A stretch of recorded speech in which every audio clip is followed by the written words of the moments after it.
What's up guys, and welcome back to another episode of Career Mode. This is episode number 77, and today we are returning with a massive triple header with Aston Villa, including the game we've all been waiting for, sandwiched in between two key battles in the Premier League as well. Our first game is away at the Amex Stadium as we take on Chris Hughton's Brighton after a terrible run of form of Aston Villa. Well, we've only won one of our last 7 Premier League games. It has been an abysmal run from Aston Villa, and that is why right now we have dropped down to 3rd place in the table, as you guys are aware. Then we got the big one, Real Madrid away at the Bernabeu 3 days later in Spain. Oh, I am super excited for that in the first leg of our Champions League round of 16 tie, but based on our form of late, I'm not expecting much. Then our third and final game, it's Fulham at home in the only game at Villa Park today. So yeah, 3 huge games today, terrible run of form. We do start off by seeing that Laura Ramos has been loaned out, but of course this deal won't go through until the summer window, so he'll join Derby County at the start of next season on a 1-year deal. And of course, after Icardi returned in the last episode from his 2-month injury and kept a clean sheet on his return against Bristol City, Jordan Pickford will be dropped to the bench, and Icardi will start in the Premier League for the first time since October. But just before we play that Premier League game, we do see a match rescheduled email plus the tournament prize money as well. So we shall now find out as the Fulham game won't happen today. Then it'll be the FA Cup 5th round. I just realised that, yeah, because the rescheduling puts that game back to March, and we'll find out who will be taking on in the FA Cup 5th round. So actually, that will be the 3rd and final game today, not Fulham at home, which is going to be an interesting one. And our opponents are going to be... Oh, it's not getting easier, is it? It is not getting easier. We got Spurs in the 5th round of the FA Cup right now, the Premier League leaders as well. Everything is going wrong for Aston Villa. It's away at Wembley too. Oh man, nothing is going right for Aston Villa at the moment. Nothing is going right. And I might possibly save that Spurs game for the next episode and just play 2 today as well. I'm not sure. I'll see. It depends how we're getting on, I suppose, and whether I'm feeling confident or not, or whether I need a day to recover. Anyway, first game today, it is indeed the Amex as we take on Chris Hughton's Brighton, who, remember, last season were actually playing really, really well in the game. And the team's very good as well, lining up in a 4-4-1-1 with Babacar, the striker, supported by Gruss in behind. But as for our team, we are sticking with the 3-5-2 despite the loss to Everton, but one change to our lineup, and that is in goal. Icardi, as promised, is back between the sticks, and Pickford back on the bench. That's literally the only reason I want to save the game for the next episode. I ordinarily always do 3 or 4 games outside of a transfer window, but because we're playing so poorly right now, 1 win in 7 Premier League games. If we don't win this one, and if we lose to Real Madrid, I think it might be wise to have a night off just to recover, just to relax, and then come back tomorrow morning with the Spurs game. We'll see. But big game this. Really, really big game. Poor run of form. Need to respond. Need to get these 3 points and hopefully go back to top of the table after losing our place leading the league. But here is Tony Villena through to Trebel. And the first chance may fall to the Seagulls with Izquierdo down left-hand side. Crossing to the middle, and Lewis did just about enough, and right now we are rocking in the Premier League. Thank God we won back-to-back in the FA Cup to give us a distraction, because right now in the league we are just all over the place as Bustos clears, and to be fair to Brereton, that is brilliant skill and a great chance here possibly on the break. It's Ben on the ball, rolling it through. Miranchuk must make it 1-0, and he does, and that's exactly what we needed from Russia with love. It's Miranchuk with the goal, and it's Brighton 0, Aston Villa 1. Just a really horrendous run of form for Aston Villa. Really shaking at the moment, not playing well in the league. We needed a response, and this is the perfect way to start. Great run by Ben, lovely through ball, and Miranchuk keeps his eyes on the prize, smashed it home for his 7th of the year. 1 in Aston Villa, perfect start. Miranchuk has been so good all season long, and don't forget, it was you who said play him in the first 11. I thought keeping Grealish in the first 11 was the right decision, but you said no, play Miranchuk instead, so we went with your suggestion, and you guys have called it spot on. 7 goals for the year for our new Russian, and he has been a really good little pickup on a free transfer. And as we do lead by 1 here, Brighton are trying to respond. Cross to the middle, and there is the response right on cue. Pascal Gruss with a brilliant finish, turning in the drill cross from Izquierdo. And we just can't keep clean sheets in the Premier League. We got one against Arsenal, but that's our only one of 2018. A lovely cross across the ground, and I don't know who that was. That Socrates just totally lost Gruss, who fires it past Icardi. He may have got his clean sheet on his return to first team duties at Ashton Gate, but none here. It's 1-1, and Brighton back on level terms. Cardi to Dale Fry. And Fry's pass cut out by Babacar. As he finds the goal scorer, Gruss. Here come Brighton once again. We may have scored the first goal, but they're ending this first half very strong. Kone rolls it inside, and Babacar is arriving. And the Seagulls have given us a taste of our own medicine. Brighton 2, Aston Villa 1. They've come from behind to lead just before the break. And it's Babacar, the striker, who gave the ball up and then totally lost his marker, ran in behind and was completely unmarked inside the 6-yard area. The marking has been atrocious of late, and Brighton are in front for the first time. And if this ends up being a win or even a draw, it'll be 1 win in 8 Premier League games and we'll stay in 3rd place. An abysmal run from Aston Villa, where we are totally choking away any kind of place leading the league heading into the final few games. Just an awful run. We are definitely switching to 4 at the back away in Madrid. I mean, if we keep playing this 3 at the back, it is our philosophy, it is our system, it gets our best results. But if we play 3 at the back at Real Madrid, we'll get torn apart. And here come Brighton again. Oh, what a save by Luca Icardi to deny Gruss. And you might have seen his reaction there, just sort of throwing his head back as if to say, you know, seriously, I've been out for 2 months and this is what I've been missing. Terrible defending, terrible marking. I can't always bail us out. Still trailing by 1, but at this rate, Brighton are going to extend their lead further. We are all over the place. Schupf on the ball through to Christian, and Christian shoots and Ryan saves. I've switched to a 4-1-2-1-2 wide now. Martinez, who's not played well today, has come off despite being our leading goal scorer. And I just feel we have to do this because at the moment the 3 at the back is not working. We need those fullbacks on the pitch, and hopefully we'll be able to stop Brighton from getting any more goals and get one ourselves to get back on level terms. Oh, and Brereton always provided it. Great save by Ryan. It'll drop to Serge, who crosses, and it's cleared by Izquierdo. Barkley heads it back, but it'll drop out of play, I think. Can Henry keep it in play? No. And Brighton still lead by a goal. 14 minutes to go. We need an equaliser. Brereton out-muscled by John Joe Shelby, and that is all we need.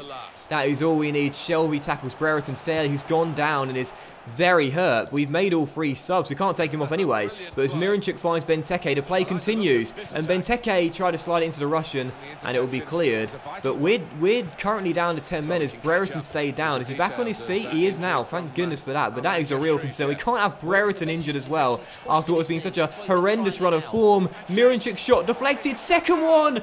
Just off target. So close. I think Brereton is holding his calf. I'm not entirely sure. But in FIFA, that could mean nothing. He could have bruised his shoulder or something. But as we still currently trail by 1, Icardi prevents it from being 2.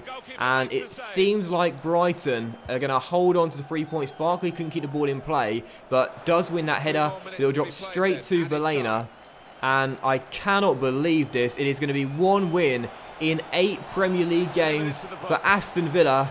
And, oh, that almost summed it all up. That almost dropped straight to the far post to a man unmarked there after deflection. But that's going to do it. It's all over at the Amex. And you see the reactions of the players. They slump to the floor knowing that this horrendous run of form continues. Just 1 win in the Premier League in 8 games. We've lost our lead at the top of the table. And we are losing a place in the title race. We're all over the place. When Miranchuk scored that early goal, I was thinking, right, here we go. Back on the winning wagon. Finally, we desperately needed it with Real Madrid in 3 days' time, but instead a 2-1 loss away at the Amex. It was a balanced game and it was a fun game as well, really enjoyable to play, but sadly we do end up on the losing side as Brighton get the win. I'll give man of the match to Pascal Gruss, who I thought was really good for Brighton all game long, including scoring their first goal.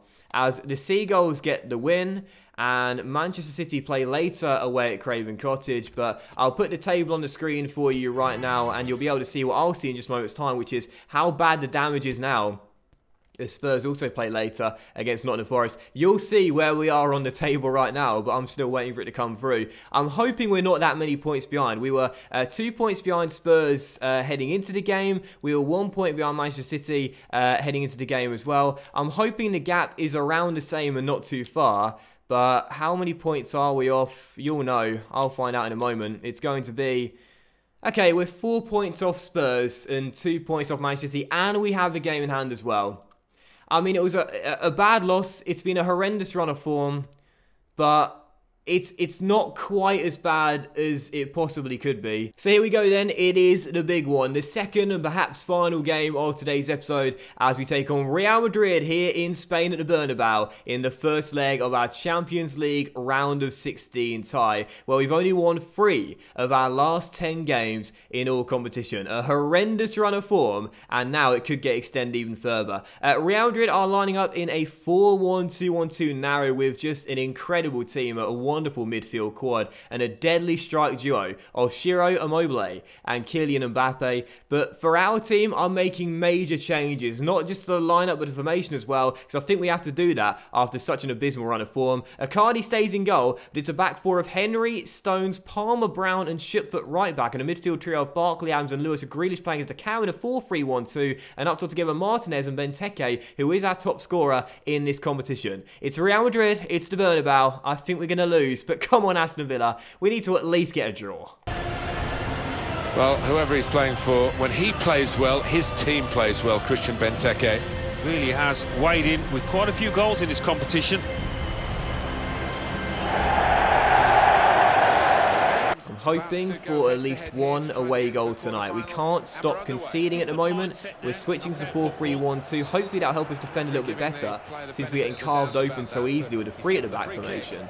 But yeah, if we can get an away goal, then you know, regardless of the scoreline, as long as it's, you know, not too bad, I'll call it not a terrible result for us. But we know it's going to be tough against one of the best teams in the world. And as Kovacic rolls it through to James Rodriguez, first chance could fall early. Rodriguez, oh, Icardi, what a save! The flag stayed down, and Luca Icardi justifies his selection for his second straight game with an incredible stop on the Colombian. If we are to get through this tie, as hard as it's going to be, we're going to be requiring our goalkeeper to bail us out left, right and centre. He's done so already. What a stop! 22 minutes in, Real Madrid are still looking on top despite there being no goals thus far.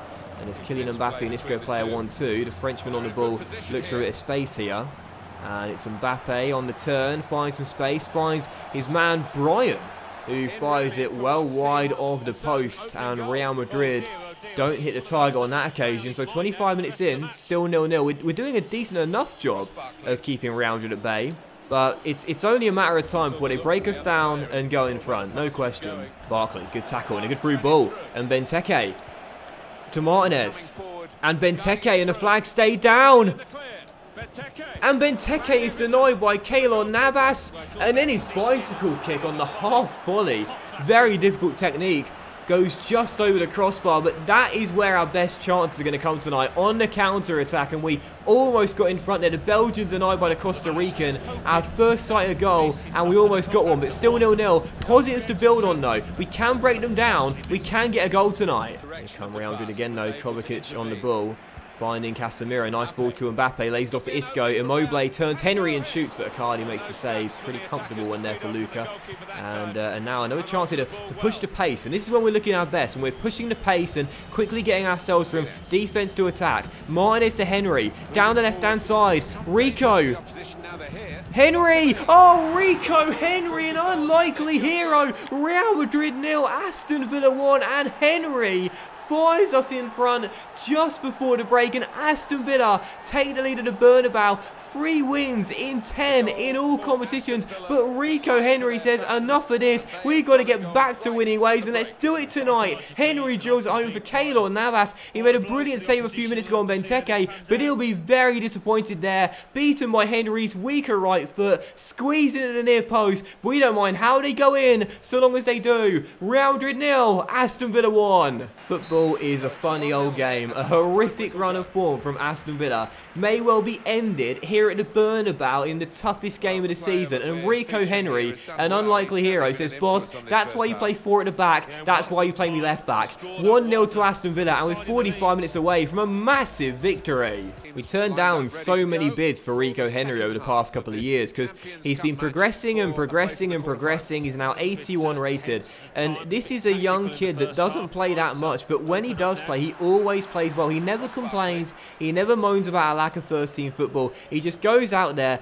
and gives 100% every time he's on the pitch. And this is why we kept him at the club, and this is why he deserves a lot more game time between now and the end of the season if he proves to be the match winner here. But here's Mbappe crossing, and there is Henry heading clear. Well done, Rico. He's having a stormer tonight. Casemiro for Real Madrid. Now James Rodriguez through to Immobile.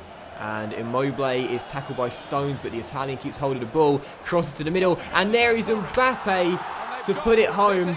And our streak without a clean sheet is going to continue. It's not really a streak, because we've had a couple in recent weeks. But Real Madrid are back on level terms. To be fair, it was going to happen. They've been a better team tonight, and we tried to get it off there with Stones on Immobile, but he did so to keep hold of the ball, crossed one into the centre, and as Mbappe, beat his man to the ball, he puts it into the near post, and Icardi is beaten. 32 minutes to go.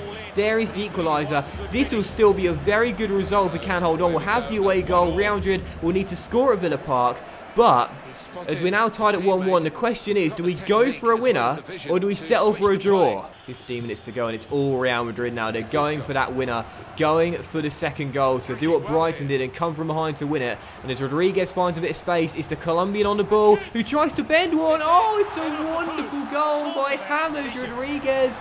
And Real Madrid have come from behind to lead by a goal. And it's Rodriguez with a wonderful strike as Real Madrid go in front for the first time tonight in Spain. And you have to say, for Luca Icardi's come back to the first team, gets a clean sheet, but none in the last two. But you can't point the fingers at him for this goal. It is just a sensational piece of skill by James Rodriguez. The Colombian bends one in off the near post. And for Aston Villa, it looks like it's going to be 3 wins in our last 11. It's going to be 3 defeats in our last 4. And so much for me to stew on. We've lost our lead in the title race. We may be going out of the Champions League. And our season is capitulating here in early 2020. It's actually 2021. Forgot the year.